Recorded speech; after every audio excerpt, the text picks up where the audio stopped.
میرے بھائیوں، اللہ رب العزت نے انسان کو اشرف المخلوقات بنایا،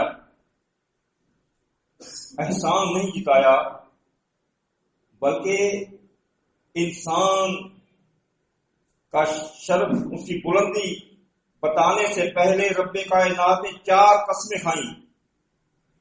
فرمایا والتین، اعوذ باللہ السمیع العلیم من الشیطان الرجیم من حمزہ ونفخہ ونفثہ، بسم اللہ الرحمن الرحیم، والتین والزیتون وطور سینین وہذا البلد الامین، 4 قسمیں کھائیں، والتین کی قسم، زیتون کی قسم، طور سینین کی قسم، اس امن والے شہر کی قسم۔ لقد خلقنا الانسان فی احسن تقویم، میں نے انسان کو تمام مخلوقات میں اعلیٰ درجہ دیا۔ ہم اپنی زبان میں کہتے ہیں اشرف المخلوقات بنایا، لیکن یہ نہیں کہا میرا تم پر احسان ہے، میں نے یہ آپ کو یہ رتبہ دیا۔ اشرف المخلوقات بنایا، احسان نہیں جتایا، اور پھر فرمایا الرحمن خلق الانسان، اللہ فرماتے ہیں وہ رحمان ہی ہے جس نے انسان کو پیدا کیا، انسان کو پیدا کیا لیکن احسان نہیں جتایا۔ علمہ البیان، انسان کو بولنا سکھایا، بیان کرنا سکھایا، کیسی کیسی تقریریں کرتا ہے، اپنے اپنے فن میں کیسی کیسی زبان چلاتا ہے، یہ سب کس نے سکھایا؟ اللہ نے سکھایا۔ علمہ البیان، بیان کرنا اللہ نے سکھایا لیکن احسان نہیں جتایا۔ علم القرآن، اللہ نے قرآن کی تعلیم دی، احسان نہیں جتایا، بلکہ سورۃ دہر میں فرما دیا فجعلناہ سمیعا بصیرا، میں نے اس کو سمیع بنایا، سننے والا بنایا، سننے کے لیے 2 پیارے پیارے کان دیے، احسان نہیں جتایا، اور بصیرہ بنایا، یعنی دیکھنے کے لیے پیاری پیاری آنکھیں دی، احسان نہیں جتایا۔ اور بصیرہ، بصیرت بھی کہتے ہیں سوچنے سمجھ کے غور و فکر کرنے کو، اس کو غور و فکر کرنے والا بنایا، احسان نہیں جتایا۔ انا ہدیناہ السبیل، میں نے اس کو سیدھا راستہ بھی بتایا، سیدھے راستے کی رہنمائی کی، اس کو بتایا کہ یہ ہے سیدھا راستہ، لیکن احسان نہیں جتایا۔ پھر فرمایا اما شاکرا و اما کفورا، یہ راستہ میں نے بتا دیا ہے، اب تیری مرضی ہے، تجھے اختیار دے دیا ہے، سیدھے راستے پر چل کر میری رضا حاصل کر لے، اور جنت اب جو ہے نعمت کی صورت میں، انعام کی صورت میں جنت حاصل کر لے، یا جو میں نے آپ کو بتایا اس کا ناشکرا بن کے، کفر کر کے، کافر بن کے ناشکرا بن جاؤ، جہنم میں چلا جا، اب ہے تیری مرضی۔ رب کائنات نے ہمارے آرام کے لیے رات بنائی، احسان نہیں جتایا۔ اور سورہ بقرہ میں فرمایا الذی جعل لکم الارض فراشا، اللہ تعالیٰ نے تمہارے لیے زمین کو بچھونا بنایا، احسان نہیں جتایا۔ اور والسماء بنا، رب نے فرمایا میں نے تمہارے لیے آسمان کو چھت بنایا، احسان نہیں جتایا۔ وانزل من السماء ماء، اللہ فرماتے ہیں میں نے آسمان سے پانی برسایا، پر احسان نہیں جتایا۔ فَأَخْرَجَ بِهِ مِنَ الثَّمَرَاتِ رِزْقًا لَكُمْ، اس پانی سے، زمین میں سے پانی کے ذریعے تمہارے رزق کے لیے پھل فروٹ اگا کر دیے، احسان نہیں جتایا۔ اور تمہارے روشنی کے لیے سورج بنا کر دیا، احسان نہیں جتایا۔ مہینوں کا حساب کتاب کرنے کے لیے چاند بنا کر دیا، احسان نہیں جتایا۔ اور آرام کرنے کے لیے رات بنا کر دی، احسان نہیں جتایا۔ کام کار کے لیے دن بنا کر دیا، احسان نہیں جتایا۔ مقصد کیا کہ سورہ بقرہ میں اللہ نے فرما دیا هو الذی خلق لکم ما فی الارض جميعا، اے انسان زمین کے اندر جو بھی چیزیں میں نے بنائی ہیں وہ سب تیرے لیے بنائی ہیں۔ اے انسان جس طرف تیری نظر جائے، جس چیز پر تیری نظر جائے، اس چیز کے متعلق رب سے سوال کریے اللہ یہ چیز کس لیے بنائی ہے، تو رب کا جواب ہوگا انسان تیرے لیے، ساری کائنات تیرے لیے بنائی، لیکن رب نے احسان نہیں جتایا۔ لیکن اس ربیع الاول کے مہینے میں ایک ایسی ہستی ایمان والوں کو عنایت فرمائی جس کا احسان جتانے کے لیے رب کائنات نے ان کی عظمت میں قرآن بنا کر نازل فرما دیا۔ لقد من اللہ علی المؤمنین، سورہ آل عمران آیت نمبر 164 اور سورہ نمبر 3، لقد من اللہ علی المؤمنین، رب فرماتا ہے میں نے ایمان والوں پر احسان کیا، یہ احسان لفظ اور کا نہیں ملے گا. میں نے ایمان والوں پر احسان کیا اذ بعث فیہم رسولا من انفسہم کہ میں نے تمہاری جنس میں سے تم میں رسول مبعوث کیا. اگر اللہ فرشتوں میں سے رسول بنا کر بھیجتا تو انسان اعتراض کرتا یا اللہ وہ تو گناہوں سے پاک ہیں, وہ ان کے اندر تو مادہ ہی نہیں ہے گناہ کا, یہ کیا کمال ہے. اللہ نے فرمایا میں نے انسانوں تمہاری جنس میں سے بھیجا اور ان کے اندر ہر انسان کے اندر گناہ کا مادہ بھی ہے, اور مادہ ہوتے ہوئے وہ طاقت ہوتے ہوئے اپنے آپ کو اس چیز سے بچائے, یہی تو اشرف المخلوقات ہے. تو تمہارے نفسوں میں سے رسول بھیجا, یہ تم پر احسان ہے.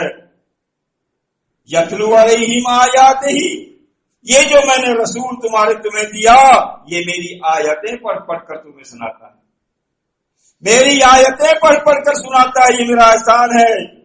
وَيُزَكِّيهِمْ, یہ آیتیں سنا سنا کر تمہیں پاک کرتا ہے. کس سے پاک کرتا ہے؟ یہ آیتیں سنا سنا کر تمہیں شرک سے پاک کرتا ہے, تمہیں بدعات سے پاک کرتا ہے, تمہیں فرقہ واریت کی بیماری سے پاک کرتا ہے, تمہیں جسمانی بیماریوں سے پاک کرتا ہے, تمہیں روحانی بیماریوں سے پاک کرتا ہے. یتلو علیہم آیاتہ ویزکیہم ویعلمہم الکتاب والحکمہ, اور یہ تمہیں کتاب اور حکمت کی بھی تعلیم دیتا ہے. یہ تم میں نے بھیجا, تم پر یہ احسان کیا. یہ ربیع الاول کے مہینے میں آئی, اس سے پہلے تم گمراہ تھے. یہ ہستی اللہ رب العزت نے ہمیں کب دی؟ یہ ربیع الاول کے مہینے میں. اب اس پر یہ بات تاریخ کون سی تھی, دن کون سا تھا جس دن آپ صلی اللہ علیہ وسلم دنیا میں تشریف لائے, پیدا ہوئے. تو آپ صلی اللہ علیہ وسلم, بخاری مسلم کی حدیث ہے, آمد کی تاریخ جو ہے ہجرت سے 53 سال پہلے پیر کے دن مکہ معظمہ میں پیدا ہوئے. یہ بخاری مسلم کی حدیث ہے, اس میں تاریخ نہیں ہے. آپ صلی اللہ علیہ وسلم ہجرت سے, آپ جب ہجرت کی اس سے 50 اور 53 سال پہلے پیر کے دن مکہ معظمہ میں پیدا ہوئے. یہ جو بات ہو گئی پکی, کیوں کہ آپ صلی اللہ علیہ وسلم کی اپنی زبانی ہے یہ بات کہ دن پیر کا تھا, مہینہ ربیع الاول کا تھا, اور ہجرت سے 53 سال قبل تھا. اب اس تاریخ کیوں, اس وقت کسی کو کیا پتا کہ یہ جو بچہ پیدا ہوا آگے چل کر کیا بنے گا, کسی نے تاریخ نہیں لکھی. لیکن وہ جو بتایا گیا پیر کا دن اور اسے 53 سال پہلے, پھر وہ لوگوں نے حساب لگانے شروع کر دیے کہ یہ پیر کے دن تاریخ کون سی بنتی ہے. اس پر کوئی کسی نتیجے پر پہنچا. مورخین نے تاریخیں لکھی, 7 سے لے کر 21 تاریخ تک تاریخیں لکھی ہیں. کسی نے 8 لکھی, کسی نے 9 لکھی, کسی نے 12 لکھی, کسی نے 17 لکھی, کسی نے 15 لکھی, مختلف تاریخیں لکھی. تاریخ کا میں آپ کے بات بتاتا ہوں, اور ان لوگوں کی زبانی, ان لوگوں کی تحریر, ان لوگوں کی کتاب سے گواہی دوں گا جو اس دن کو خوشیاں مناتے ہیں.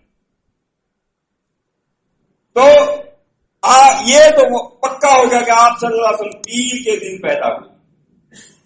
اب پیر کے دن جس دن آپ صلی اللہ علیہ وسلم پیدا ہوئے, تو اپنی پیدائش پر رسول اللہ صلی اللہ علیہ وسلم نے اپنی پیدائش کے دن کو کیسے منایا؟ اگر ہم ایسے منائیں گے جیسے اللہ کے رسول صلی اللہ علیہ وسلم نے خود اپنی زندگی کا پیدائش منایا, پھر تو ہو جائے گا سنت. اگر نہیں, ہم نے اللہ کے رسول صلی اللہ علیہ وسلم کے طریقے کے خلاف یہ دن منایا, پھر وہ ہو جائے گا بدعت. کیونکہ یہ دو ہی ہیں, یا سنت یا بدعت. صحیح مسلم میں ہے حدیث نمبر 2747 2747 ان ابی قتادہ انصاری رضی اللہ عنہ, ابو قتادہ انصاری رضی اللہ عنہ فرماتے ہیں ان رسول اللہ صلی اللہ علیہ وسلم, کہ بے شک اللہ کے رسول صلی اللہ علیہ وسلم سوال کیا گیا. کیوں؟ آپ صلی اللہ علیہ وسلم ہر سوموار کا روزہ رکھتے تھے, ہر پیر کا روزہ رکھتے تھے. تو صحابہ کرام نے آپ سے سوال کیا کہ آپ یہ ہر پیر کا روزہ کیوں رکھتے ہیں؟ بات سمجھ میں آ رہی ہے؟ ان صوم یوم الاثنین, آپ یہ پیر کا روزہ کیوں رکھتے ہیں؟ صحابہ نے پوچھا کس سے؟ آپ صلی اللہ علیہ وسلم سے. قال, پھر آپ صلی اللہ علیہ وسلم نے جواب فرمایا ذاک یوم ولدت فیہ، اس پیر کے دن میں پیدا ہوا ہوں، اور وہ یوم بعثت، اور اسی پیر کے دن مجھ کو نبوت ملی، اور انزل علی فیہ، اور اسی پیر کے دن مجھ پر قرآن نازل ہونا شروع ہوا، اور پیر کے دن ہی آپ کی وفات ہوئی ہے، اور پیر کا دن بڑی عظمت والا، پیر کے دن اعمال بلند ہوتے ہیں، یہ پیر کی بڑی اہمیت ہے۔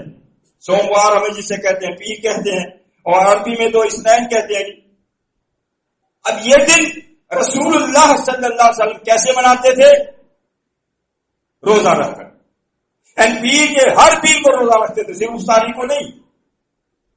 آپ نے پیر کے دن کو اہمیت دی، اب لہذا جو شخص پیر کے دن یہ سمجھ کر روزہ رکھتا ہے کہ آپ صلی اللہ علیہ وسلم کی پیدائش پیر کے دن ہوئی، آپ صلی اللہ علیہ وسلم کو نبوت پیر کے دن ملی، آپ صلی اللہ علیہ وسلم کو قرآن مجید پیر کے دن نازل ہوا، تو پھر تو یہ سنت پہ عمل ہو گیا ہمارا، ہم پیر کے دن روزہ رکھیں۔ اگر نہیں اس کے علاوہ کوئی اور کام کر رہے ہیں تو یہ سنت سے ثابت نہیں ہے، اس لیے اس کو لفظ بدعت استعمال کیا جائے گا۔ اللہ اور پیر کی اہمیت، صحیح مسلم کی حدیث نمبر 6546 6546، حضرت ابو ہریرہ رضی اللہ عنہ فرماتے ہیں کہ پیر کے دن ہمارے جو اعمال ہیں وہ اللہ کے سامنے پیش کیے جاتے ہیں، اللہ تعالیٰ پھر وہ اعمال کو دیکھ کر سوائے شرک کرنے والے کے تمام لوگوں کو بخش دیتے ہیں، اور ان لوگوں کو پیچھے چھوڑ دیا جاتا ہے جن کی آپس میں، دو بھائیوں کی آپس میں اختلاف تھا، ایک دوسرے سے حسد تھا، بغض تھا، ان کی بھی کوئی مقصد اعمال نہیں جاتے، مقصد نہیں ہوتی۔ اور یہ حدیث نمبر ہے صحیح مسلم کی 6544 6544، ان ابی ہریرہ رضی اللہ عنہ راوی ہیں ان رسول اللہ صلی اللہ علیہ وسلم قال تفتح ابواب الجنہ، اللہ تعالیٰ جنت کے دروازے کھول دیتا ہے، کب؟ یوم الاثنین و یوم الخمیس، پیر کے دن اور جمعرات کے دن اللہ رب العزت جنت کے دروازے کھول دیتا ہے۔ یہ پیر کو اتنی اہمیت اللہ نے دی ہے، فرمایا فَيَغْفِرُ لِكُلِّ عَبْدٍ، اللہ تعالیٰ تمام بندوں کی مغفرت فرما دیتا ہے، فرمایا لا یشرک باللہ شیئا، جس نے اللہ کے ساتھ کسی قسم کا بھی شرک کیا اللہ اس کی مغفرت وہ تو کرے گا ہی نہیں، تو اس کی مغفرت نہیں فرماتا، اس کے علاوہ تمام لوگوں کو بخش دیتا ہے۔ باقی الا رجل کانت بینہ و بین اخیہ شحفاء، وہ باقی وہ شخص جو آپس میں ایک دوسرے کے خلاف عداوت تھی، وہ دو شخص ایک دوسرے سے عداوت تھی، بغض تھا، کینہ تھا، حسد تھا، ان کی بھی اللہ مغفرت نہیں کرتا۔ اب غور کریں کہ اور ان کو متعلق کیا ہے، فیقال انذروا هذین حتی یصطلحا، اللہ تعالیٰ فرماتا ہے ان کو چھوڑ دو اس وقت تک جب تک یہ آپس میں اصلاح نہ کر رہے، 3 مرتبہ آپ نے یہ الفاظ فرمائے، اس وقت تک ان کو چھوڑ دو جب تک اصلاح نہ کر رہے، ان کو چھوڑ دو جب تک اصلاح نہ کر رہے، یعنی ان کے نہ تو اعمال بلند ہوئے نہ ان کی مغفرت ہوئی، کب تک؟ جب تک وہ آپس میں صلح نہ کر رہے۔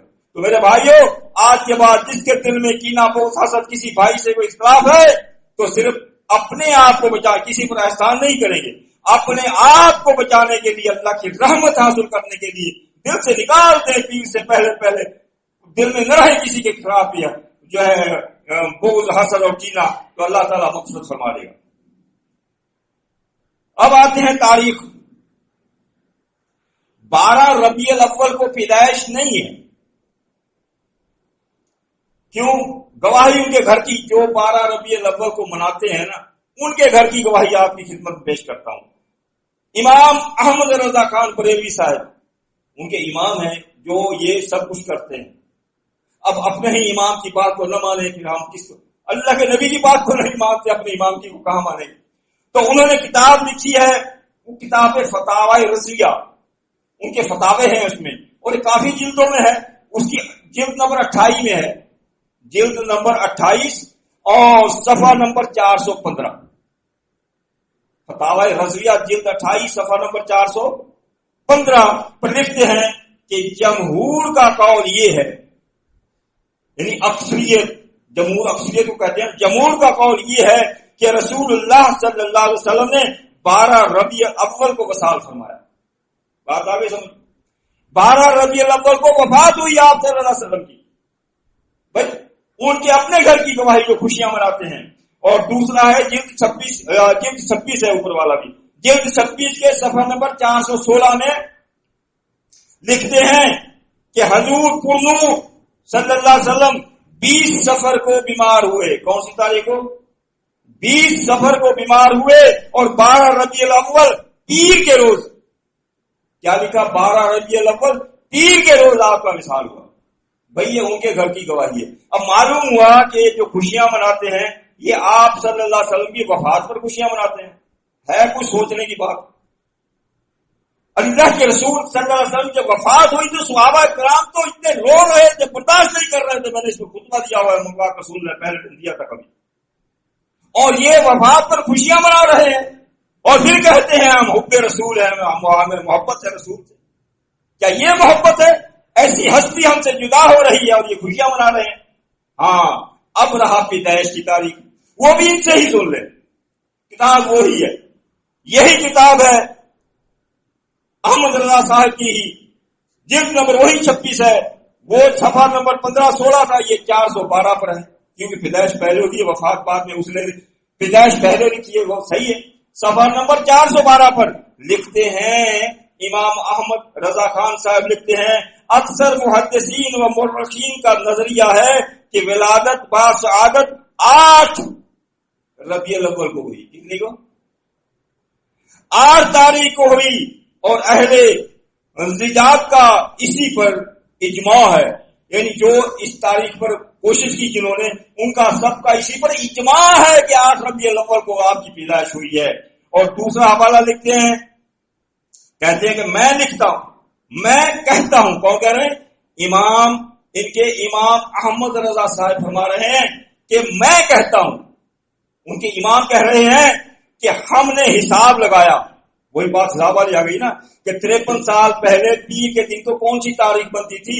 یہ امام صاحب کہہ رہے ہیں ہم نے اس کا حساب لگایا تو حضور صلی اللہ علیہ وسلم کی ولادت کی تاریخ پیر کے روز 8 ربیع الاول بنتی ہے. فیصلہ کن کا؟